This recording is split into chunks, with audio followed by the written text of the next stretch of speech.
عظیم مفکر و معلم قرآن علامہ غلام احمد پرویز صاحب کی شعراء آفاق شاہکار تصنیف کتاب التقدیر کا تیسرا باب پیش خدمت ہے۔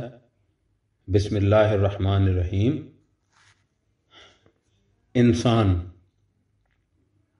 ہم دیکھ چکے ہیں کہ خدا کے تخلیقی پروگرام کی دوسری منزل میں اس کے امر نے قانون کی شکل اختیار کر لی اور اشیاء کائنات ان قوانین کی اطاعت کے لیے مجبور پیدا کی گئیں، اور خود خدا نے یہ عہد کر لیا کہ وہ ان قوانین میں کوئی تبدیلی نہیں کرے گا۔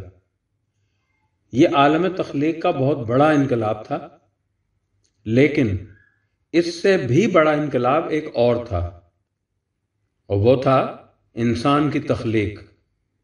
قوانین تو انسان کے لیے بھی متعین کیے گئے، لیکن انسان کو ان کی اطاعت کے لیے مجبور نہیں پیدا کیا گیا۔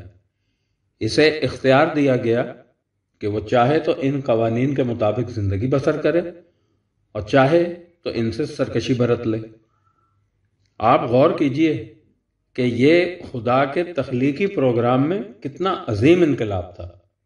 اس کی روح سے نمبر 1، خدائے جلیل لامحدود اختیارات کا مالک، قادر مطلق، لیکن اس نے اپنے وضع کردہ قوانین کو غیر متبدل قرار دے کر اپنے اوپر آپ پابندی عائد کر لی۔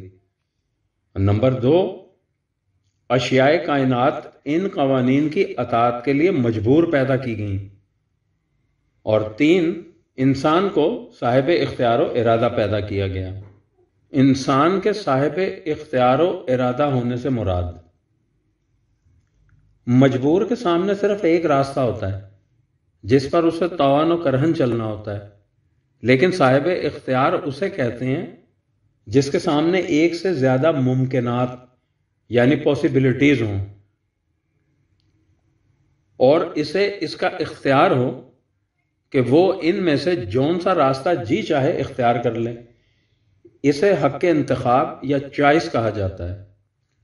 قرآن کریم نے انسانی تخلیق کے متعلق کہا ہے کہ وَهَدَيْنَاهُ النَّجْدَيْنِ، حوالے کے لیے دیکھیے 90/10، اور ہم نے اسے 2 راستے دکھا دیے۔ دوسری جگہ ہے اِنَّا هَدَيْنَاهُ السَّبِيلَ إِمَّا شَاكِرًا وَإِمَّا كَفُورًا، حوالے کے لیے دیکھیے 76/3، ہم نے اسے زندگی کا صحیح راستہ دکھا دیا۔ اب یہ اس کے اپنے فیصلے پر منحصر ہے کہ وہ اسے اختیار کر لے یا اس پر چلنے سے انکار کر دے۔ اسی کی وضاحت دوسرے مقام پر ان الفاظ میں کر دی کہ وَقُلِ الْحَقُّ مِن رَبِّكُمْ فَمَنْ شَاءَ فَلْيُؤْمِنْ وَمَنْ شَاءَ فَلْيَكْفُرْ، حوالے کے لیے دیکھیے 18/29۔ ان سے کہہ دو کہ حق تمہارے رب کی طرف سے آ گیا ہے، اب جس کا جی چاہے اسے اختیار کر لے اور جس کا جی چاہے اس سے انکار کر دیں۔ سورہ النجم میں ہے کہ لیس للانسان الا ما سعی، انسان کو وہی کچھ حاصل ہو سکتا ہے جس کے لیے وہ کوشش کرے۔ کوشش کا محرک جذبہ انسان کا ارادہ ہوتا ہے۔ اس کے لیے متعدد مقامات پر بتایا کہ انسان کو وہی کچھ مل سکتا ہے جس کا وہ ارادہ کرے۔ سورہ بنی اسرائیل میں ہے کہ جو شخص دنیا کے مفاد عاجلہ حاصل کرنے کا ارادہ کرے اسے ہم وہی مفادات دے دیتے ہیں، اور جو شخص مستقبل کی خوشگواریوں کا ارادہ کرے اور پھر ان کے حصول کے لیے کوشش کرے تو ہم اسے اس کا مطلوب عطا کر دیتے ہیں۔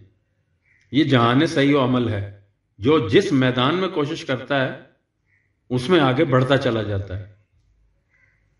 وَمَا كَانَ عَطَاءُ رَبِّكَ مَحْظُورًا، حوالے کے لیے دیکھیے 17/18-20۔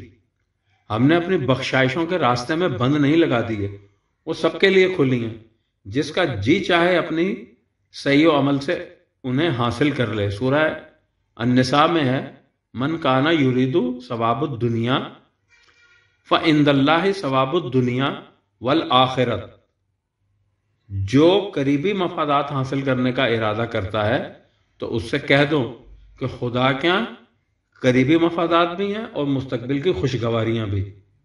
تم جو کچھ حاصل کرنے کا ارادہ کرو گے وہی کچھ تمہیں مل جائے گا. نیز 25/62. انسان کی ذمہ داری.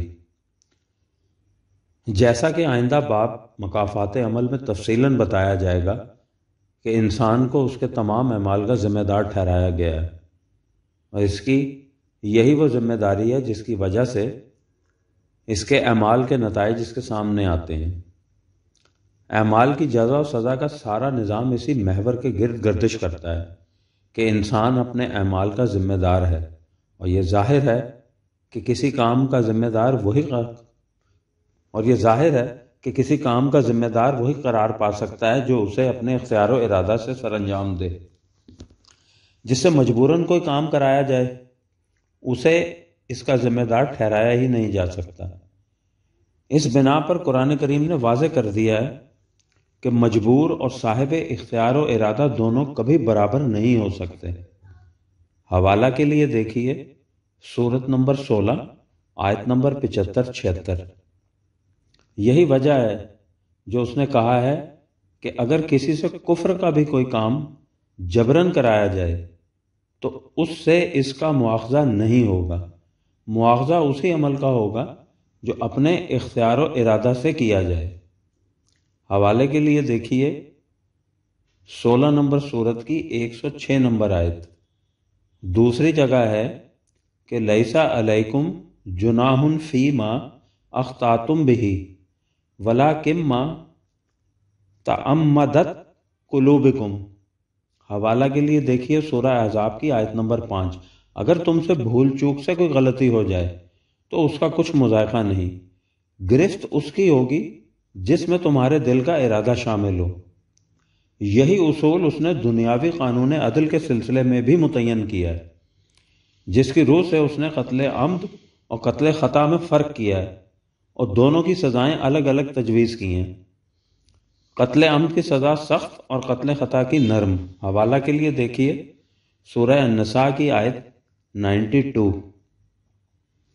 قصہ آدم جبر و اختیار کی وضاحت. قرآن کریم نے جبر و اختیار کے مسئلہ کو قصہ آدم کے تمثیلی انداز میں نہایت دل نشین طریق سے حل کر دیا ہے. خدا نے آدم کو بھی ایک حکم دیا اور ابلیس کو بھی. آدم سے بھی اس حکم کی معصیت سرزد ہوئی یعنی خلاف ورزی ہوئی، اور ابلیس سے بھی. جب آدم سے پوچھا گیا کہ تو نے ایسا کیوں کیا تو اس نے جھکی ہوئی نگاہوں سے کہا کہ ربنا ظلمنا انفسنا، اے ہمارے رب ہم نے اپنے آپ پر زیادتی کر لی، ہم سے غلطی ہوئی، ہم اس کا اعتراف کرتے ہیں، ہم نادم ہیں، شرمسار ہیں. یعنی آدم نے اس کا اعتراف کیا کہ اس معصیت کا ذمہ دار وہ خود ہے. چونکہ اس نے اپنی ذمہ داری کا اعتراف کیا اور محسوس کر لیا کہ اس سے غلطی ہو گئی ہے، اس کے لیے اصلاح خیش اور باز آفرینی کے امکانات روشن ہو گئے. اس سے کہا گیا کہ کوئی بات نہیں، فَإِمَّا يَأْتِيَنَّكُمْ مِنِّي هُدًى فَمَن تَبِعَ هُدَايَ فَلَا خَوْفٌ عَلَيْهِمْ وَلَا هُمْ يَحْزَنُونَ. حوالے کے لیے دیکھیے سورہ بقرہ کی آیت 38. ہم تمہاری طرف رہنمائی بھیجتے رہیں گے، تم میں سے جو بھی اس کا اتباع کرے گا وہ خوف و حزن سے مامون رہے گا. اسی کو فردوس گمگشتہ کی بازیابی کا امکان کہا جاتا ہے. قرآن نے اسے غلطی سے لغزش کے بعد توبہ سے تعبیر کیا ہے.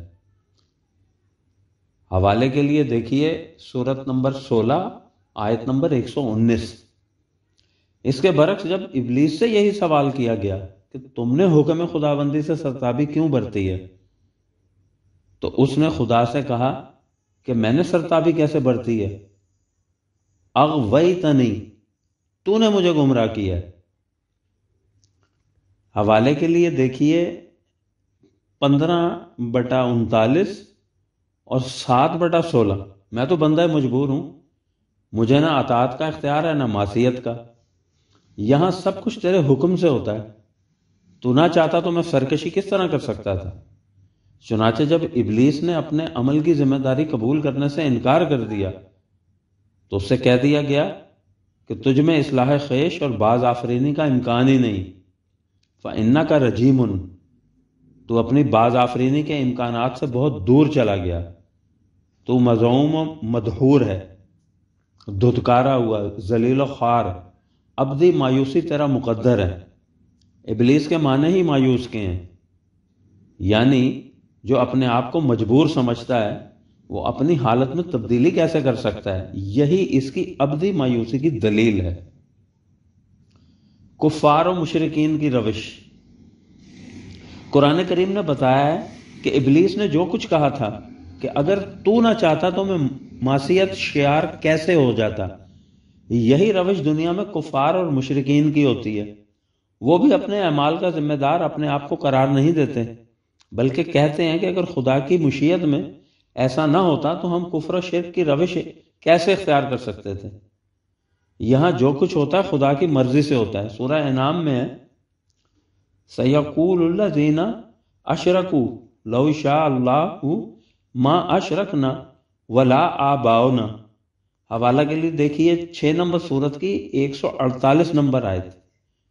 جب تو ان مشرکین سے کہے گا کہ تم نے یہ کیا روش اختیار کر رکھی ہے، تو وہ اس کے جواب میں کہیں گے کہ خدا کی مشیت ہی ایسی تھی، اگر خدا ایسا نہ چاہتا تو نہ ہم شرک کرتے اور نہ ہی ہمارے آباء و اجداد۔ ان کے جواب میں خدا نے کہا کہ ان تتبعون الا الظن وان انتم الا تخرصون، ان سے کہہ دو کہ جو کچھ تم کہتے ہو تمہاری اپنی قیاس آرائیاں اور جہالت ہے، حقیقت کو اس سے کوئی واسطہ نہیں۔ سورہ زخرف میں ہے کہ جب تم ان سے یہ سوال کرتے ہو تو یہ اس کے جواب میں کہتے ہیں کہ وَلَوْ شَاءَ الرَّحْمَنُ مَا عَبَدْنَاهُمْ، اگر خدا کو منظور ہوتا تو ہم کبھی ان معبودان باطل کی عبادت نہ کرتے، ہم کیا کریں، خدا کی مرضی ہی ایسی تھی۔ انسان اس کی مرضی کے خلاف کیا کر سکتا ہے، لہذا ہم مجبور ہیں۔ کہا کہ مَا لَهُمْ بِذَلِكَ مِنْ عِلْمٍ إِنْ هُمْ إِلَّا يَخْرُصُونَ، یہ یکسر جہالت ہے، حماقت ہے، کذب ہے، افتراء ہے۔ سورہ یاسین میں ہے کہ جب ان سرمایہ داروں سے کہا جاتا ہے کہ اپنی دولت کو کھلا رکھو تاکہ ان غریبوں کو بھی روٹی مل سکے، تو یہ کفار مومنین سے کہتے ہیں أَنُطْعِمُ مَن لَّوْ يَشَاءُ اللَّهُ أَطْعَمَهُ۔ واہ، تم یہ عجیب بات کہتے ہو، اگر خدا کو منظور ہوتا کہ یہ بھوکے نہ رہیں تو وہ انہیں ضرور رزق دے دیتا۔ ان کے بھوکے ننگے رہنے سے صاف ظاہر ہے کہ خدا یہ چاہتا ہی نہیں کہ انہیں روٹی کپڑا ملے۔ سو خدا تو یہ چاہتا ہے کہ یہ ننگے بھوکے رہیں، اور تم ہم سے کہتے ہو کہ ہم ان کے روٹی کپڑے کا انتظام کریں۔ اگر ہم ایسا کریں گے تو یہ خدا کی مشیت کے خلاف ہوگا، یہ اس کے خلاف اعلان جنگ ہوگا، ہم تو اس کے لیے تیار نہیں ہو سکتے۔ قرآن نے اس کے جواب میں کہا کہ انتم الا فی ضلال مبین، ان سے کہو کہ اس سے زیادہ اور کیا کہا جائے کہ تم بڑے ہی گمراہ ہو۔ خدا کی مرضی کے متعلق کچھ وضاحت یہاں ایک ثانیہ کے لیے رکیے اور سوچئے کہ ہم جو اٹھتے بیٹھتے کہتے رہتے ہیں کہ خدا کو منظور ہی یہی تھا، اس کی مرضی ہی ایسی تھی، یہی اس کی مشیت تھی، وہ چاہتا ہی یہ تھا، اگر اس کی مرضی نہ ہوتی تو ایسا ہو کیسے سکتا تھا؟ لہذا یہاں جو کچھ ہوتا ہے خدا کے منشا کے مطابق ہوتا ہے، انسان اس میں کوئی دخل نہیں دے سکتا۔ یہاں کسی کے دم مارنے کی جا نہیں، ہم اٹھتے بیٹھتے یہ کچھ کہتے رہتے ہیں، حتیٰ کہ جو جتنا زیادہ کہتا ہے کہ مرضی مولا برہما اولا، اسے اتنا ہی زیادہ خدا کا مقرب سمجھا جاتا ہے، اور جو یہ تلقین کرتا ہے کہ مرضی یار کے خلاف نہ ہو، لوگ میرے لیے دعا نہ کریں، وہ اتنا ہی خدا پرست تصور کیا جاتا ہے۔ تو آپ سوچئے کہ قرآن ایسا کہنے والوں کے متعلق کیا کہتا ہے۔ قرآن مجید کی آیات آپ کے سامنے ہیں، ان کی روشنی میں آپ خود کسی نتیجہ پر پہنچ جائیے، ہم اگر عرض کریں گے تو شکایت ہوگی۔ انسانی دنیا میں انسان کی مشیت کے متعلق کچھ وضاحت۔ قرآن کریم کا ارشاد ہے کہ یہ کفار اور مشرکین یعنی ابلیس کے اتباع میں یہ کہتے ہیں کہ انسانی دنیا میں جو کچھ ہوتا ہے خدا کی مشیت کے مطابق ہوتا ہے، اور خدا انسانوں سے یہ کہتا ہے کہ اے ملو ما شئتم، تمہاری دنیا میں تمہاری مشیت کار فرما ہے، تم جس طرح جی چاہے کرو، ہم نے تمہیں صاحب اختیار و ارادہ پیدا کیا ہے۔ اس کے بعد ہم یہ نہیں چاہتے کہ تمہارے معاملات میں دخیل ہو کر اور اپنی مشیت کو تم پر مسلط کر کے تمہارے اختیار و ارادہ کو سلب کر لیں۔ اگر ہم نے اسے سلب کرنا ہی ہوتا تو اسے عطا ہی کیوں کرتے؟ یہ تمہاری اپنی ذمہ داری سے فرار ہے جو تم صاحب اختیار ہوتے ہوئے اپنے آپ کو مجبور کہتے ہیں۔ لیکن اس نے اے ملو ما شئتم کے ساتھ ایک اور بات بھی کہی ہے جس سے انسان کے اس اختیار کے بعد جبر کا ایک اور گوشہ سامنے آتا ہے۔ کہا کہ اے ملو ما شئتم انہ بما تعملون بصیر، تم جو کچھ چاہو کرو، لیکن اتنا سمجھ لو کہ تمہارا ہر عمل ہمارے قانون مکافات کی روح سے خاص نتیجہ مرتب کرے گا۔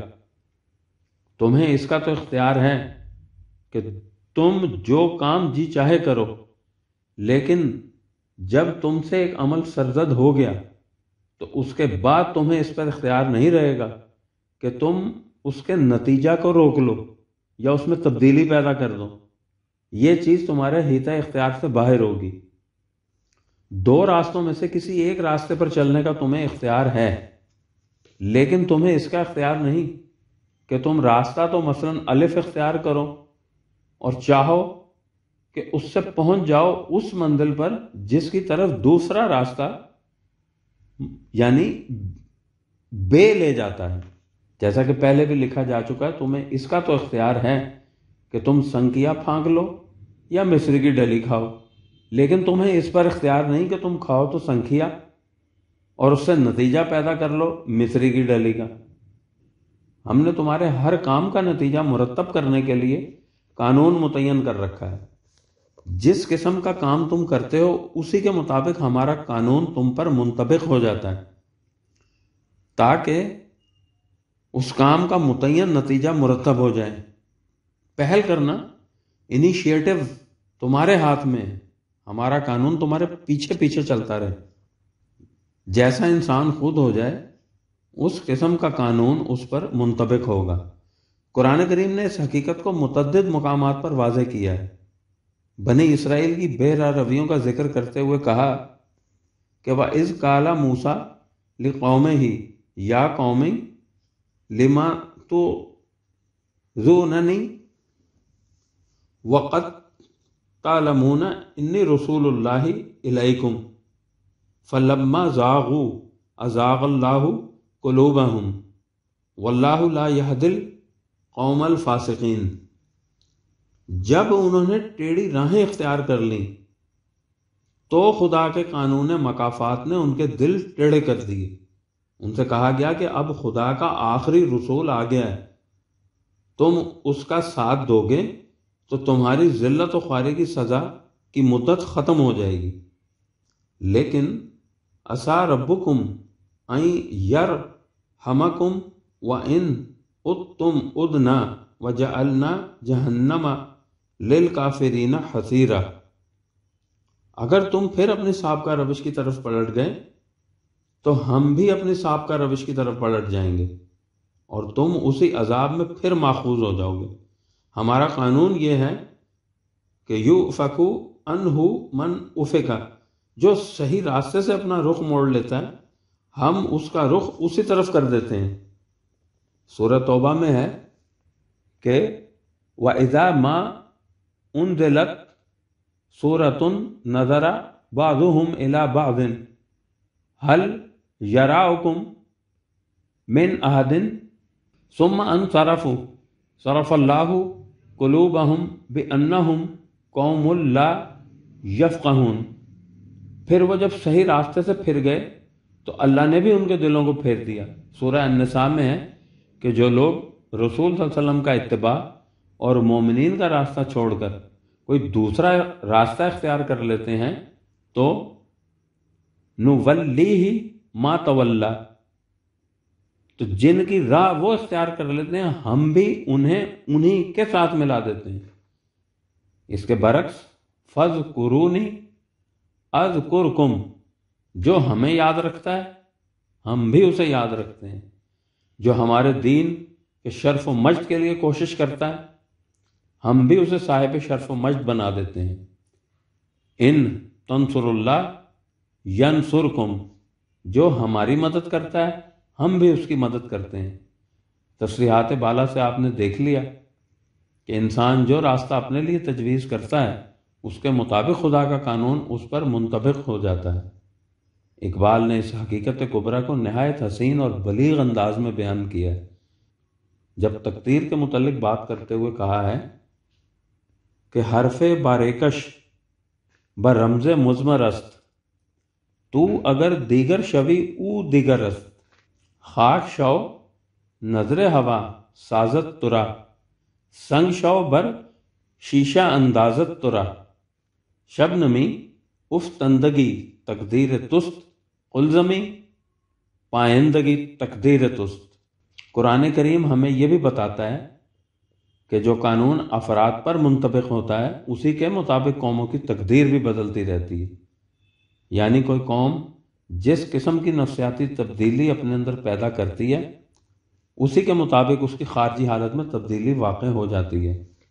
سورہ الرعد میں ہے ان اللہ لا یغیر ما بقوم حتی یغیر ما بانفسہم، یہ حقیقت ہے کہ جو کچھ کسی قوم کے پاس ہو خدا اس میں کوئی تبدیلی پیدا نہیں کرتا جب تک وہ قوم اپنی نفسیات میں خود تبدیلی نہیں پیدا کرتی۔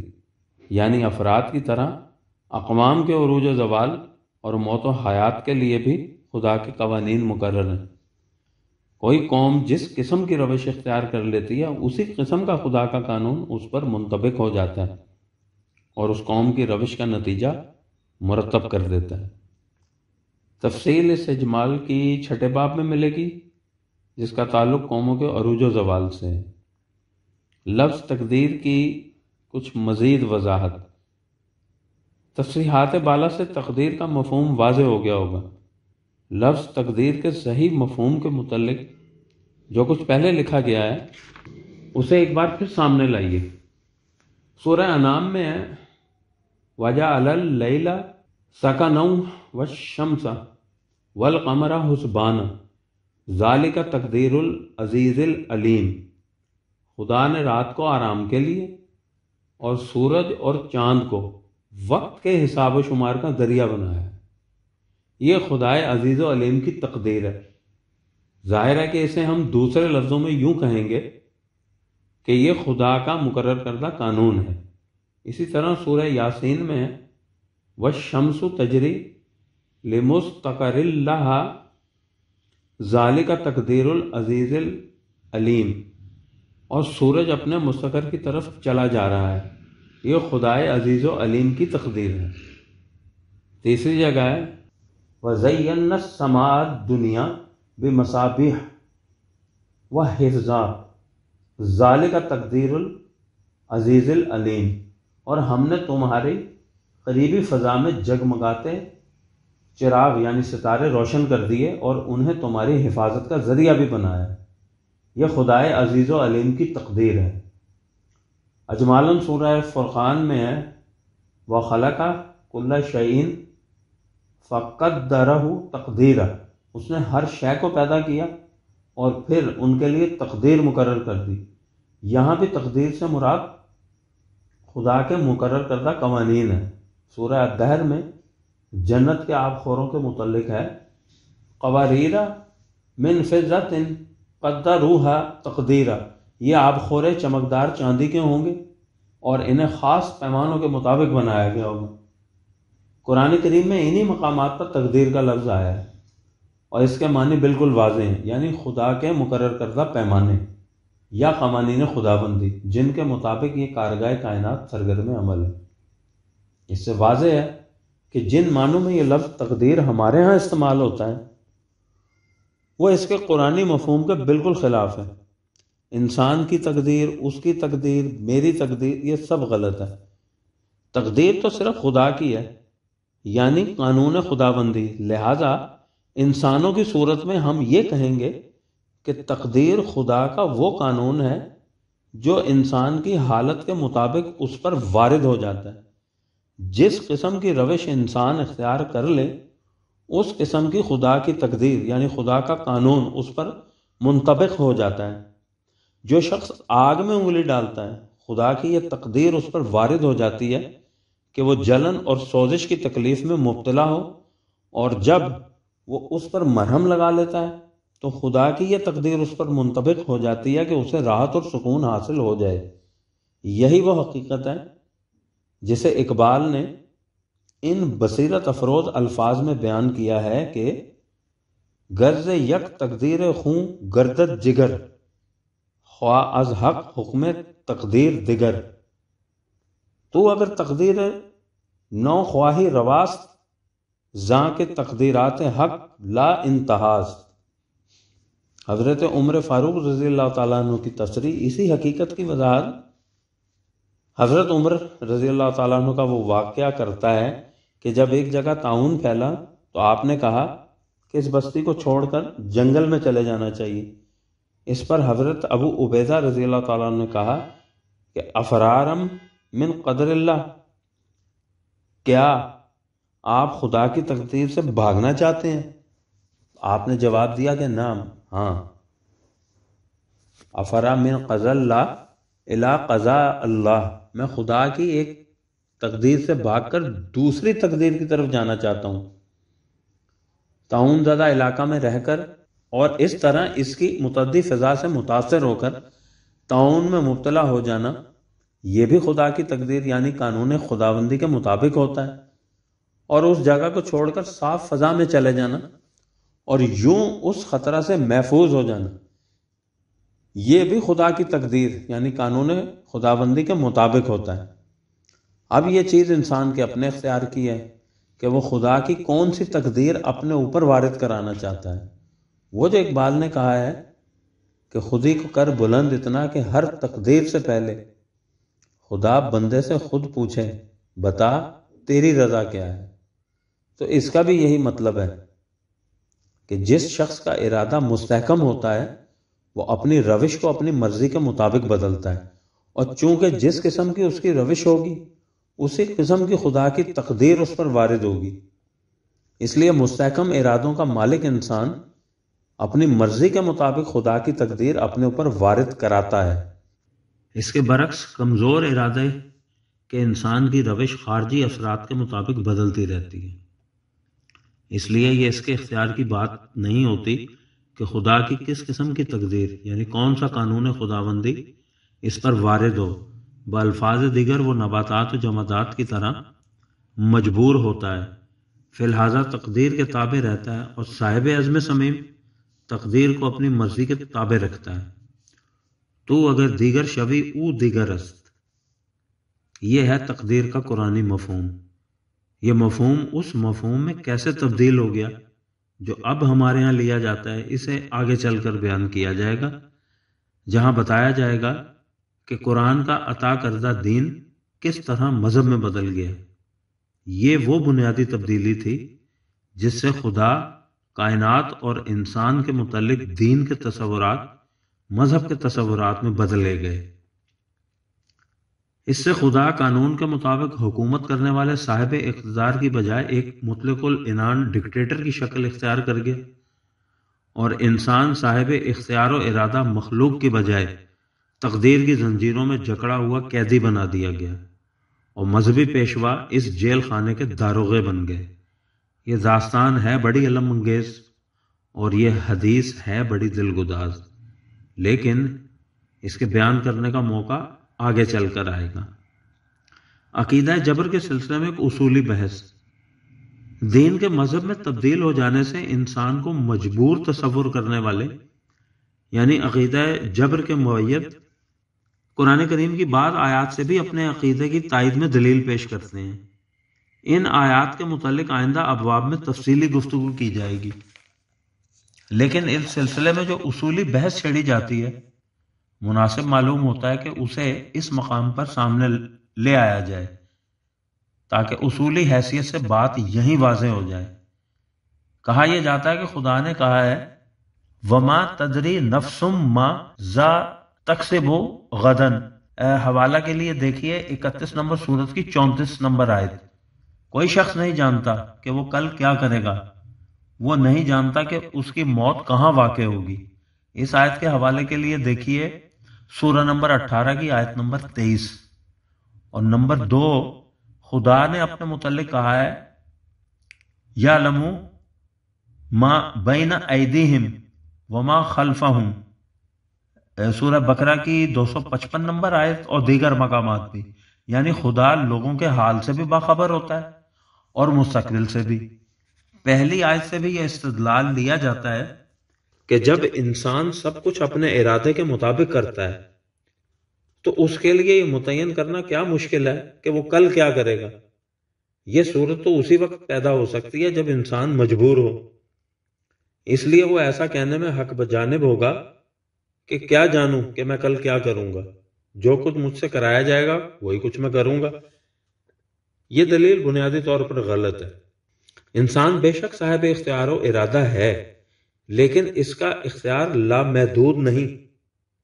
وہ بہت سے ایسے حالات سے مشروط ہوتا ہے جس کے متعلق وہ قبل از وقت یقین سے کچھ نہیں کہہ سکتا، اور بہت سے ایسے مؤثرات سے اثر پذیر ہوتا ہے جس پر اسے انفرادی طور پر اختیار نہیں ہوتا۔ اگر انسان کسی ایسی دنیا میں رہتا جہاں نہ بیرونی حوادث و واقعات اس کی زندگی کو متاثر کر سکتے ہیں اور نہ ہی دوسرے انسانوں کے اعمال حیات واقعات کا رخ موڑ سکتے، تو وہ یہ کہہ سکتا تھا کہ میں مستقبل میں کیا کروں گا۔ لیکن انسان ایک ایسی دنیا میں بستا ہے جہاں وہ قدم قدم پر خارجی حوادث اور معاشرتی ماحول سے متاثر ہوتا ہے۔ اگر سوال صرف خارجی کائنات کے حوادث کا ہوتا تو بھی ہم کہہ سکتے تھے کہ کارگاہ کائنات کے اسرار و غوامض کے متعلق جوں جوں انسانی علم ترقی کرتا جائے گا، وہ مستقبل میں رونما ہونے والے حوادث کا علم قبل از وقت حاصل کر سکنے کے قابل ہو جائے گا۔ مثلاً جس طرح وہ آج تیقن سے کہہ سکتا ہے کہ چاند یا سورج گرہن کب لگے گا، اسی طرح وہ زلزلے کا وقت اور مقام بھی قبل از وقت متعین کر سکے گا۔ لیکن انسان کی مشکل یہ ہے کہ وہ ایسے دیگر انسانوں کے انبوہ میں گھرا ہوا ہے جن میں سے ہر ایک اپنے اپنے ارادے کا مالک ہے، اور ان کے فیصلوں کا اثر دیگر افراد پر بھی پڑتا ہے۔ آج کیفیت یہ ہے کہ امریکہ کی برسر اقتدار آنے والی پارٹی یا وہاں کے صدر کا انتخاب اقوام عالم کی بساط سیاست کو ہلا کر اور دنیا کی منڈیوں کو کپا کر رکھ دیتا ہے۔ ایسی دنیا میں بسنے والا انسان یہ کیسے کہہ سکتا ہے کہ کل کیا ہوگا؟ چاند کہہ سکتا ہے کہ میں کس وقت اور کہاں سے طلوع ہوں گا، سورج کہہ سکتا ہے کہ میں کس وقت اور کس نقطہ پر غروب ہوں گا۔ انسان بال یقین نہیں کہہ سکتا کہ اس کی موت کب اور کہاں واقع ہوگی۔ اس سے انسان کے مجبور ہونے پر دلیل نہیں لائی جا سکتی۔ اس سے اتنا ہی ثابت ہوتا ہے کہ متمدن دنیا میں ایک فرد کا فیصلہ بہت سے ایسے عناصر سے مشروط اور ایسے عوامل سے محصور ہوتا ہے جن پر اسے کوئی اختیار نہیں ہوتا، اس لیے وہ مستقبل کے متعلق یقین سے کچھ نہیں کہہ سکتا۔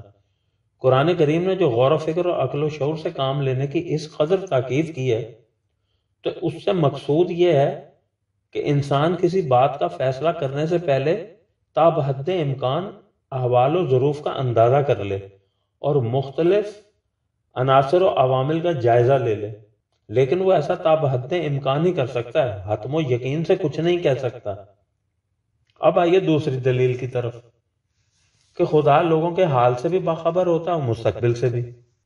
کہا یہ جاتا ہے کہ مستقبل کے متعلق علم اسی شے کا ہو سکتا ہے جو مجبور ہو، جس کی کیفیت یہ ہو کہ وہ جس وقت جی چاہے اپنا ارادہ بدل دے۔ اس کے مستقبل کے متعلق کیا کہا جا سکتا ہے؟ مثال کے طور پر ایک ماہر علم الافلاک 100 سال پہلے یہ پریڈکٹ کر سکتا ہے کہ چاند کو گہن کب لگے گا، لیکن 10 سائنٹسٹ بھی یہ نہیں کہہ سکتے کہ یہ مکھی جو اس وقت یہاں بیٹھی ہے اڑنے کے بعد کہاں جا بیٹھے گی۔ لہذا جب خدا جانتا ہے کہ انسان کل کیا کرے گا تو اس سے معلوم ہوا کہ انسان صاحب اختیار نہیں، مجبور ہے۔ یہ دلیل ایک بنیادی غلط فہمی پر مبنی ہے۔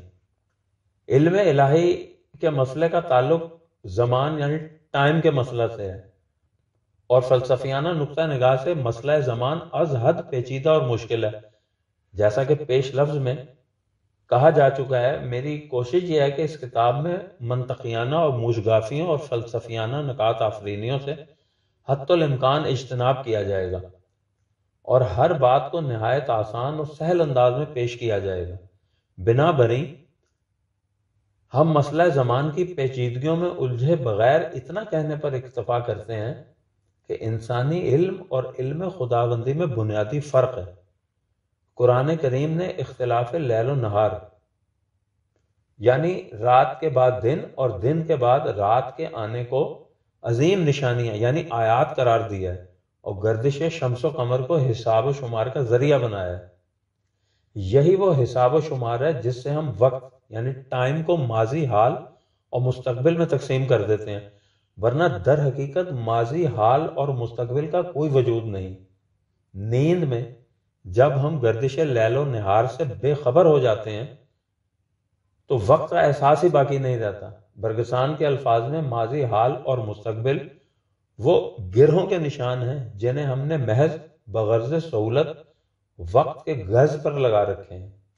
خدا ان تعینات سے بلند ہے، اس لیے اس کے نزدیک وقت کی یہ تقسیم اپنا وجود ہی نہیں رکھتی۔ اس کے سامنے اقبال کے الفاظ میں وقت ایک ابدی حال یعنی اٹرنل ناؤ کی حیثیت رکھتا ہے۔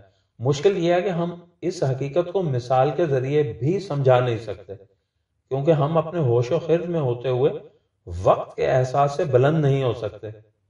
البتہ مکان یعنی سپیس کے ضمن میں ایک مثال سے بات تھوڑی بہت واضح کی جا سکتی ہے۔ ہم گھر کے صحن میں بیٹھے ہوں تو دیوار کے پیچھے جو کچھ ہو رہا ہو وہ ہمارے لیے غیب ہوگا، یعنی ہماری نگاہوں سے اوجھل۔ لیکن جو شخص چھت پر بیٹھا ہو اس کے لیے پس دیوار واقعات غیب نہیں بلکہ شہادت ہوں گے، یعنی آنکھوں کے سامنے واقع ہونے والی بات۔ خدا نے جب کہا ہے کہ وہ عالم الغیب و شہادت ہے تو اس کے معنی یہ ہے کہ وہ ایسی بلندیوں سے سب کچھ دیکھ رہا ہے جہاں کوئی شے اس کی نگاہوں سے اوجھل نہیں ہو سکتی۔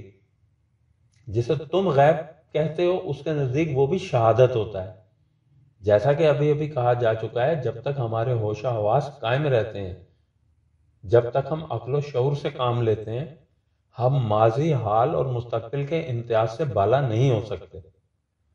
ہم اس امتیاز سے بلند اس وقت ہوتے ہیں جب ہمارے ہوش و حواس معطل اور عقل و شعور مفقود ہو۔ اگر کوئی شخص 3 دن تک مسلسل سویا رہے تو جاگنے کے بعد وہ کبھی نہیں بتا سکے گا کہ اس دن کون سی تاریخ ہے، اور 6 مہینے یا سال بھر تک بے ہوش رہنے والا مہینے اور سال تک کا تعین نہیں کر سکے گا۔